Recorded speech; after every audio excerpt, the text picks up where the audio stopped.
atin na pong pakinggan at tunghayan ng espesyal na mensahe mula sa ating espesyal na panauhin sa araw na ito.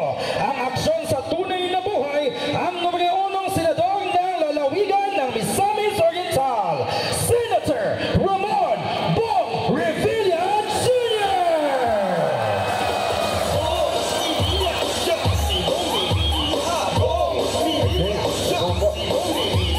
Una sa lahat,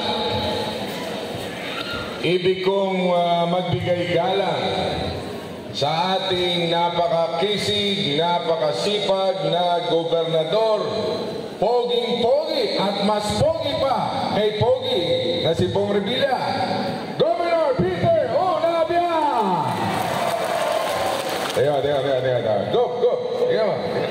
O, diba? Kailangan.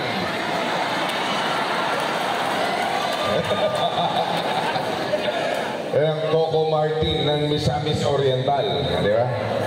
At syempre, ang ating First District Representative, Congressman Christian Onabia. Palakpakan natin.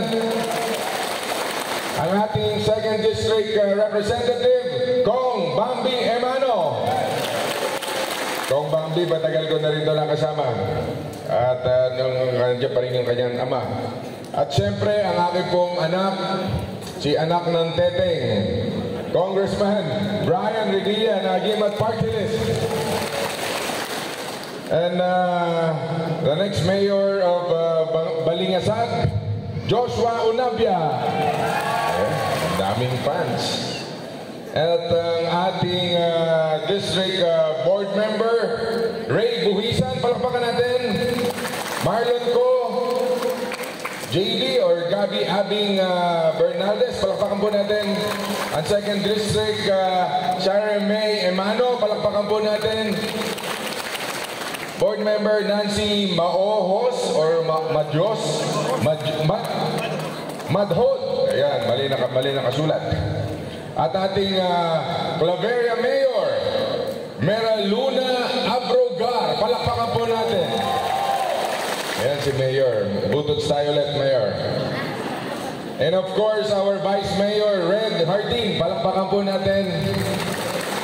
Ang ating DSWD Paymaster. Palakpakan po natin ang mga staff. Sila ang ating mga punong abala. At ang ating Claveria COP, Police Captain Rodel Labadan. And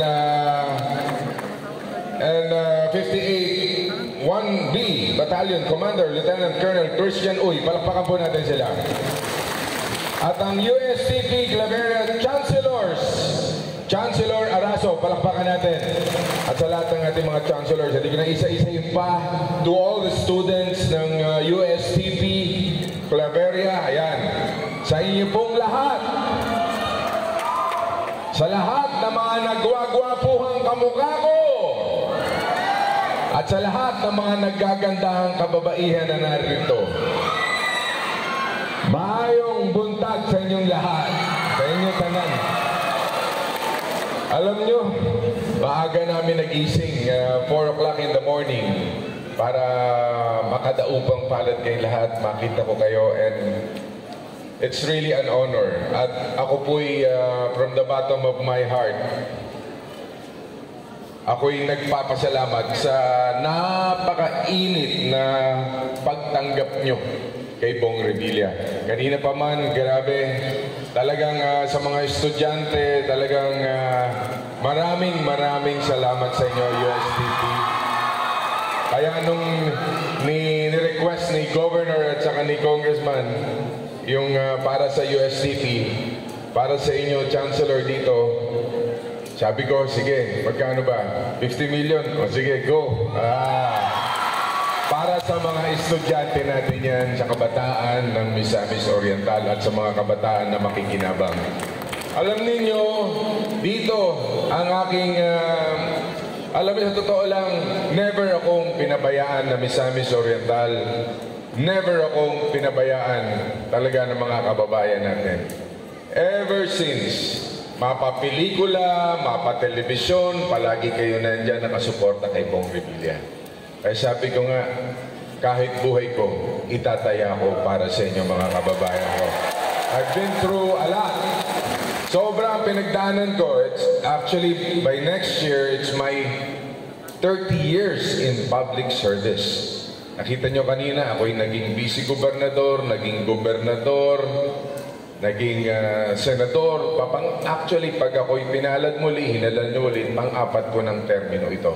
2004, nung una ako lumaban, number 2. 2010, you made me number 1 senator, mga kababayan ko. Dahil sa paghalal sa akin, ako'y naging number 1 senator, akala tatakbo na akong presidente. Kinulong ang inyong lingkod ng mga kalaban sa politika. Pero ganun pa man, lumabas sa katotohanan, nakatindig muli si Bong Revilla sa inyong harapan. Kaya, sa dami ng pagsubok, pero ganun pa man, sabi ko nung nakalaya ako, ganyang kapait ang politika. Pero sabi nga,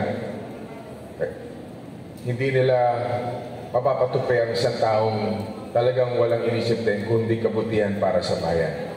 Alam nyo, nung panahon nung ako'y nakalugmok, akala ko, katapusan ko na. Akala ko, wala na si Bong Revilla. Akala ko, buong pamilya Revilla mauubos sa Cavite. Pero hindi po. Kung ngayon, kung titingnan ninyo, I have a wife who is now a congresswoman, a son, si Jolo sa 1st District ng Cavite, and Brian as a Gimat Party List representative, ng congressman din. I have a daughter na doktor. I have a daughter, isa pang abogado. So God is so good. Kahit na ano pang dumating na pagsubok sa akin, ang Panginoon nandyan. Hindi niya ako pinabayaan. Kaya kung makikita nyo sa Facebook ko, kung pinapalo nyo yung Ramon Bong Revilla Jr. Facebook, makikita nyo yung ikot ko sa buong Pilipinas. Hindi lang po ako umiikot dahil ngayon malapit ang halalan. Dati ko pang ginagawa. Since nung ako'y bumalik bilang senador ninyo, wala tayong tigil ng ikot para tumulong sa ating mga kababayan. Dahil ako'y naniniwala, kung hindi dahil sa inyo, wala si Bong Revilla. Kaya kahit buhay ko, itataya ako para sa inyo. Minsan nga, nandun kami sa helicopter, talagang malakas na, madilim na, kala mo, mamatatapos na, mamamatay na kami. Dadasal na lang, Diyos ko po, wag po sana kami bumagsak. Talagang zero visibility, akala mo, end of view. Pero dasal lang, dasal. Minsan nga, nakasakay ka sa helicopter, nag-emergency landing, pumapali yung, tinatamaan na yung mga siit ng puno pero ganun, dahil sa pagmamahal mo sa bayan, hindi ako nagkakaroon ng phobia sa pagsakay dyan. Sabi ko, kung ikaw mamamatay ka na. Kasi importante, maihatid mo ang tulong sa ating mga kababayan. Kaya itong mga programa naman ng ating mahal na Pangulong ngayon, sabihin ko lang sa inyo, na pinamamahagi din ni Governor Nadia, ni Labambi, ni Kirsten, yung mga programa na ibinibigay na ayuda, hindi po yan just because of politics, hindi dahil sa namumulitika. Yan ay napakagandang programa ng Pangulo na nagbibigay suporta sa ating mga kababayan. We're pumping up the economy para gumulong ang ekonomiya, tumaas ang ekonomiya. Kaya pag kasama natin mga kongresista, kasama natin ang ating gobernador, kumbaga ang mahal na Pangulo, iniisip pa rin kung paano kayo matutulungan. Kaya kami po, ako, bilang senador ninyo, sa akin, walang pula, walang dilaw, walang green, walang orange. Ang sa akin, ang sinusundan kong kulay, itong ating bandila. Dito kami sumumpa, dito dapat kami magserbisyo sa inyong lahat, mga kababayan ko. Kami lahat ng mga nananilbihan dito. Kami po ay para sa inyo, hindi lang sa politika. Makikita nyo naman kung sino yung nambobola at kung sino yung totoo. Kaya ako, bilang senador ninyo, Bong Revilla, umasa kayo. Inuulit ko. From the bottom of my heart, utang ko sa inyo. Kaya sabi ko nga, kahit buhay ko, itataya ko para sa inyo. Maraming salamat. Misamis